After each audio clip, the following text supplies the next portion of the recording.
Je suis le premier à râler sur mes vidéos d'ailleurs que les miniatures aujourd'hui ça coûte super cher quand on va les acheter en supermarché ou ailleurs. À 5 euros la majorette ou les Hot Wheels, je trouve que c'est exagéré. Il se trouve que cet été, chez Lidl, il y avait des Hot Wheels pour pas trop cher. Donc voilà, je sais pas si je suis en débardeur parce que c'est l'été ou parce que c'était chez Lidl. Mais forcément, le temps que j'en entende parler et que j'y aille, il y avait plus grand chose. Voilà, donc j'en ai ramené quelques-unes, j'avais pas beaucoup de choix, et puis surtout après je suis allé dans d'autres magasins Lidl en me disant, il y en a peut-être encore qui traînent, non, j'ai rien retrouvé. Voilà, c'est dommage parce que c'était à 1,50 €, 1,60 € je crois la miniature, donc c'était pas trop cher. Et ben je vais vous présenter ce que j'ai trouvé, enfin celle que j'ai choisie parmi les rares que j'ai trouvées. Voilà, parce qu'il y avait peut-être des treasure hunts, comme disent les grands chasseurs, mais moi il restait pas grand chose quoi.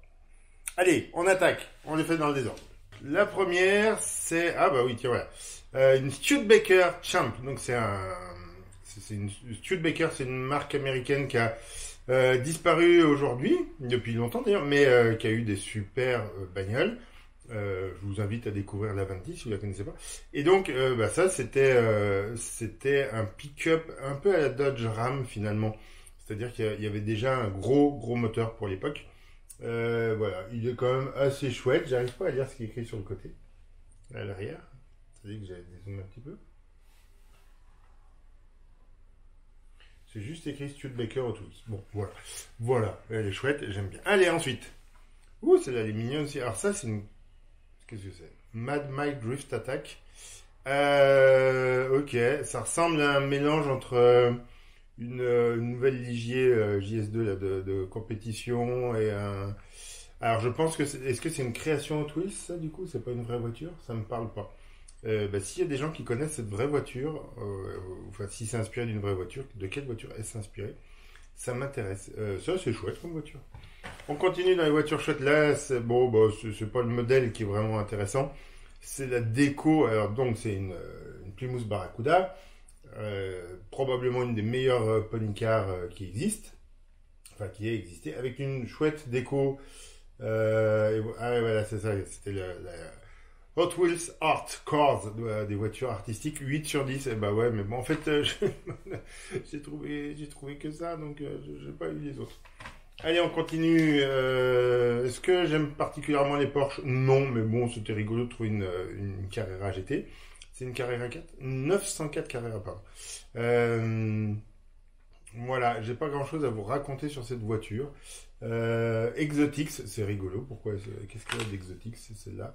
On ne sait pas. Vous remarquerez quand même que ce sont des modèles 2024, donc c'est pas des choses, c'est pas des invendus, c'est pas des restes, c'est vraiment une collection qu'ils ont faite exprès. Ensuite, on a ce joli petit camion. Alors ce camion, moi, il me plaît bien dans l'idée.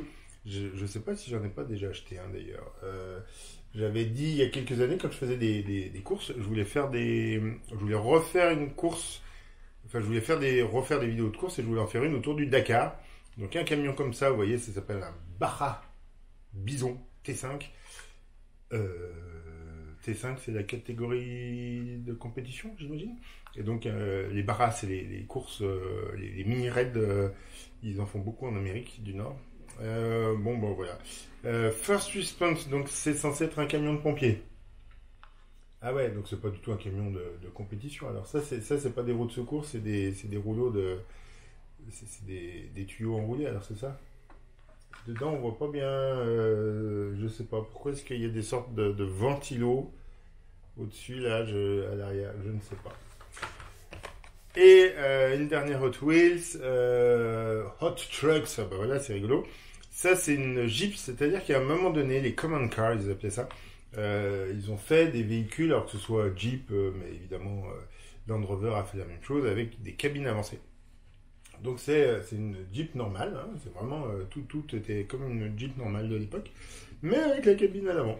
Ouais, et du coup ça donne un petit camion. Voilà. Ça c'est fini pour la partie Hot Wheels. Et du coup après je suis passé dans des boutiques à côté et j'ai trouvé 2 ou 3 choses qui traînaient. Alors par exemple la Burago, le concept car d'Alpine A110-50 de chez Burago, je suis incapable de me souvenir si je l'avais pas déjà acheté. Voilà. là, on a le prix 3 euros, donc ça reste un peu élevé quand même. Et donc celle-là, elle est pas, ils disent pas de quand ça date, hein. Mais bon, ça c'est pas une de cette année, c'est pas une nouveauté. À côté, il y avait quelques Matchbox. Je suis passé dans un magasin qui avait des Matchbox et ça c'est le LM002. Donc en fait, Lamborghini à une époque, ils ont voulu tenter de présenter, de participer à un appel d'offres pour un 4x4 militaire. Ça n'a pas marché. Mais ça a donné une base de 4x4 sur laquelle ils avaient développé, ça avait coûté des sous. Ils se sont dit, on va greffer le moteur V12, parce que c'est le seul moteur qu'ils avaient à ce moment-là qui tenait à peu près la route, à peu près, donc le moteur de la Lamborghini Countach, qui a été greffé sur un gros tout-terrain, de la taille d'un Hummer, hein, parce que c'était le même genre d'appel d'offres. Et donc c'est clairement autre chose qu'un Urus qui pour moi est une sorte de, j'allais dire, de Tiguan, de gros Tiguan avec un gros V8 diesel. Ça me fait pas du tout rêver. Les SUV me font pas rêver, mais ça, c'était complètement fou. Donc oui, ça me faisait rêver. Et puis une dernière année, comme ça, on aura fait à peu près le tour de ce qu'on trouve en grande surface. Une Majo, une Nissan, la nouvelle Nissan Fairlady, la nouvelle Nissan Z. Comment ils l'ont appelé, 240, 270? Non, ils l'appellent pas, ou ils l'appellent juste Z. Est-ce que ça, on a Majorette Premium, j'ai pas le prix, je me souviens pas combien je l'ai payé. 2024, c'est ça, hein, c'est ça, le 05-02-24, donc elle a été faite en février. Je l'ai pas ouverte, voilà, vous voyez, j'aime bien ne pas ouvrir mes voitures, c'est moins bordélique. Et vu que celle-là est pas vraiment destinée à aller jouer, donc on peut pas vraiment l'admirer correctement, mais on peut remarquer quand même que sur des gammes premium comme ça, ils ont fait un vrai effort. Et on a une présentation qui est beaucoup plus belle que ce qu'on a eu pendant quelques années. C'est vrai aussi bien chez Majorette que chez Hot Wheels.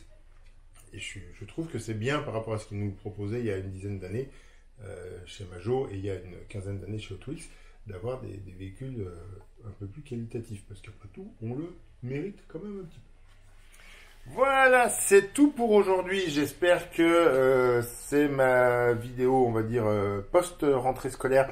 Donc un peu rapide, un peu expéditive, comme d'habitude, quoi. Ça doit durer déjà depuis 10 minutes.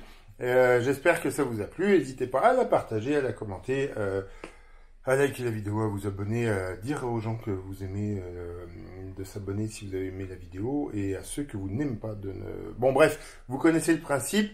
On se revoit bientôt, normalement toutes les 2 semaines maintenant. J'essaie d'avoir un semblant de vidéo toutes les 2 semaines. Voilà.